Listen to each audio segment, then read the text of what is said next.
पहली खबर के साथ आज की लीड स्टोरी के साथ में, क्योंकि कल दिल्ली में बुर्के की आड़ में फर्जी वोट डालने के आरोप लगे। ये दिल्ली के सीलमपुर की तस्वीरें मैंने कल भी दिखाई दिया।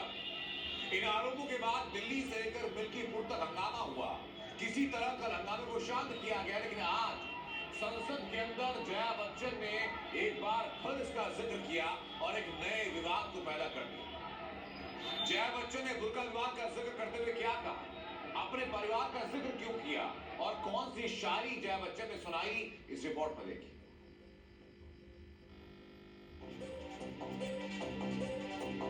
मशहूर होने की ख्वाहिश नहीं हमें, आप हमें पहचानते हैं, बस इतना ही काफी है। हरिवंश राय बच्चन की ये शायरी अमिताभ बच्चन ने जब कहा तो खूब मशहूर हुई, लेकिन आज जया बच्चन ने तराना संसद में गुनगुना दिया। हमें मशहूर होने का शौक नहीं, आप सब मर्द हमें जानते हैं, ये हमारे लिए इतना नहीं का। जया बच्चन ने ये लाइनें आधी आबादी के लिए कही, लेकिन यहाँ उनका मुद्दा था बुर्का। दरअसल मतदान के वक्त बुर्के में पहुंची महिलाओं की चेकिंग पर जया बच्चन ने ऐतराज जता दिया। कल उत्तर प्रदेश के इलेक्शन में महिलाएं जब लाइन में खड़ी थी, उनके बुर्के को उठा के उनका आइडेंटिफिकेशन देखा जा रहा था। This is absolute breach. यही बात कल दिल्ली में भी हुई सर। बुर्के का जिक्र करते करते जया बच्चन ने मामले को महिलाओं के सम्मान से जोड़ दिया और अपने परिवार तक का जिक्र किया। मेरे परिवार में जहां मैं पैदा हुई, हम 3 बहनें हैं, मैं सबसे बड़ी। मेरी पहली संतान लड़की है, मेरी पहली नाती लड़की है, मेरी पहली पोती लड़की है। तभी मैं समझ सकती हूँ।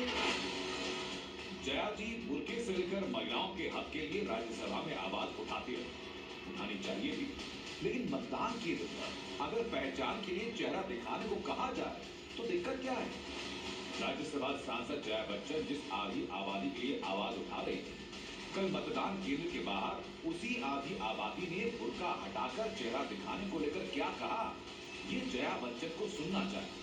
ईमानदारी से डालना है, ना बेईमानी से डालना है, लाइन में लगे पड़े हैं, क्यों डाला गलत तरीके से। फर्जी कैसे डल जाएगा? अंदर तो बैठे हैं ना, वो तो चेहरा देखेंगे, पर्ची देखेंगे, आपका पहचान पत्र देखेंगे, फर्जी कैसे हो जाएगा बताना वो। तो जब मुस्लिम महिला वोटर्स को मतदान केंद्र में वेरिफिकेशन के लिए चेहरा दिखाने में कोई एतराज नहीं, तो फिर जया बच्चन को इससे क्या गिला?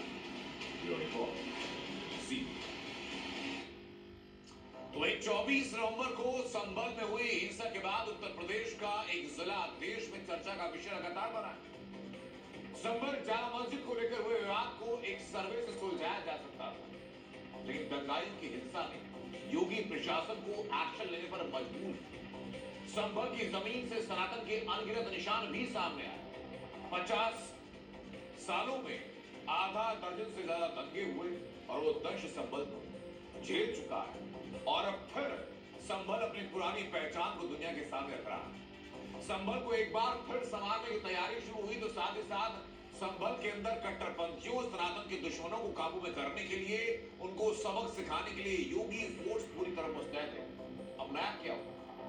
इसी मुस्तैदी में और इसी एक्शन में अब संभल के मंदिरों के साथ एक एक चेक पोस्ट करने का प्लान तैयार कर दिया गया।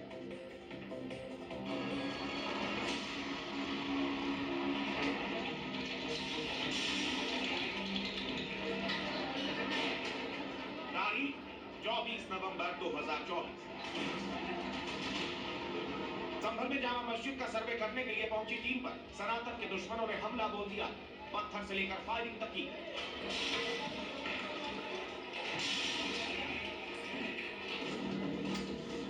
लेकिन उसके बाद से संभल में जो कुछ भी हो रहा, संभल की जमीन फाड़कर सनातन के साक्ष्य सामने आ रहे।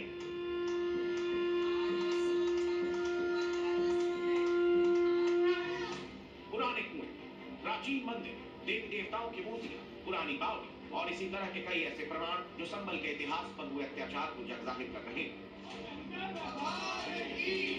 अब संभल के इन्हीं साक्ष्यों को सुरक्षित रखने के लिए, साथ ही संभल को कट्टरपंथ और नफरती जमात से बचाने के लिए योगी शासन प्रशासन ने मंदिर चेकपोस्ट तैयार करने का प्लान बनाया।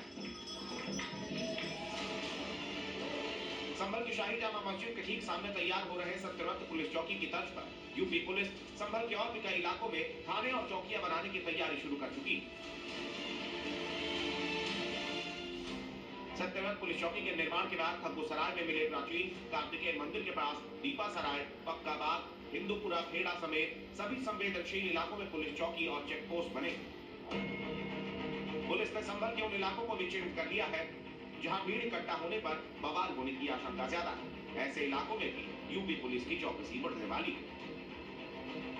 भविष्य में इस तरीके की घटना की पुनरावृत्ति ना हो और भीड़ जो है वो एक जगह पे इकट्ठी ना हो सके, उसके लिए विभिन्न जगहों पे चेक पोस्ट बनाए जा रहे हैं। उनमें सबसे महत्वपूर्ण चेक पोस्ट है वो चौकी सत्यव्रत का है, जिसका निर्माण अभी भी जारी है और उसका करवाया जा रहा है निर्माण। एक पक्का बाग हिंदूपुरा खेड़ा पे भी एक चौकी का निर्माण करवाया जाना आवश्यक है, उससे भी चौकी तरफ से जो भी भीड़ आती है उसको रोकने में शायद सहयोग मिलेगा। नवंबर में संभल हिंसा के बाद आरोप लगे थे कि इस पूरी हिंसा को बाहर से आए लोगों ने अंजाम दिया, जिसके बाद अब अराजक और संदिग्ध लोगों पर नजर रखे जाने के लिए शहर के सभी एंट्री पॉइंट्स पर पुलिस चेक पोस्ट बनाने का प्लान तैयार किया गया है। यानी पूरा संभल शहर, खास तौर पर हिंसा प्रभावित और संवेदनशील इलाके अब योगी फोर्स की सुरक्षा कवच में होंगे। संभल से सुनील सिंह के साथ ब्यूरो रिपोर्ट सीबी।